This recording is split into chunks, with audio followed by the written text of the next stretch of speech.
আসসালামু আলাইকুম ওয়া রাহমাতুল্লাহি ওয়া বারাকাতুহু।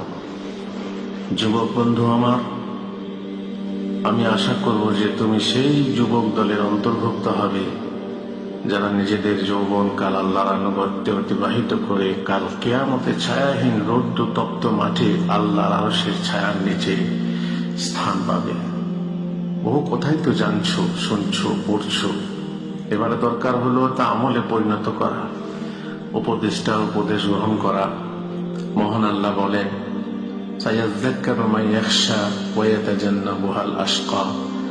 যে ভয় করে সে উপদেশ গ্রহণ করবে এবং তা উপেক্ষা করবে সেই যে নিতান্ত হতভাগ্য।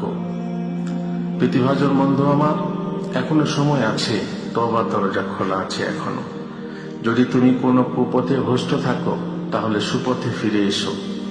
মহান স্রষ্টা ডাক দিয়ে বলেন, হে নবী, তুমি বলো, যারা নিজেদের প্রতি জুলুম করেছ তারা আল্লাহর রহমত হতে নিরাশ হইও না।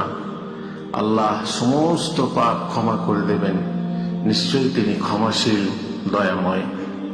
তোমাদের নিকট শাস্তি আসার পূর্বেই তোমরা তোমাদের প্রতিপালকের অভিমুখী হও এবং তার নিকট আত্মসমর্পণ করো। শাস্তি এসে পড়লে সাহায্য পাবে না। তোমাদের অজ্ঞাতসারে তোমাদের উপর অতর্কিতভাবে শাস্তি আসার পূর্বেই তোমাদের প্রতি তোমাদের প্রতিপালক হতে যে উত্তম কিতাব অবতীর্ণ হয়েছে তার অনুসরণ করো, যাতে কাউকে বলতে না হয়, হায়, আল্লাহর প্রতি আমার কর্তব্যে আমি তো শৈথিল্য করেছি এবং আমি ঠাট্টা বিদ্রুপ করতাম।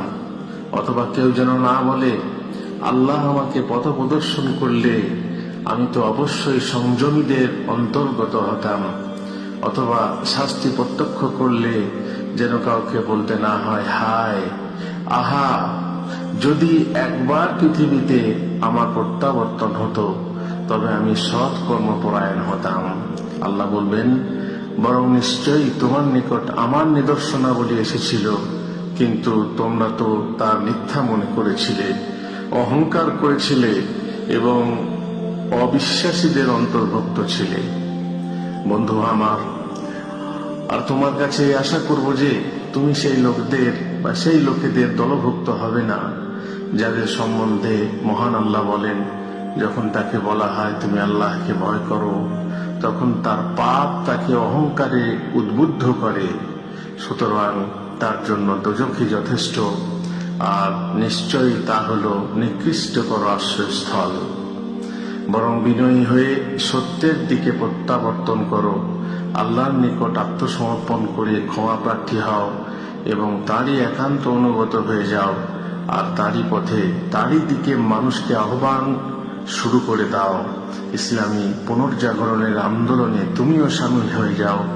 মৃত ঘুমন্ত মুসলিম সমাজকে জীবিত ও জাগ্রত করার জন্য তোমার বড় ভূমিকা তুমি পালন করো। আল্লাহ তোমাকে তৌফিক দেন।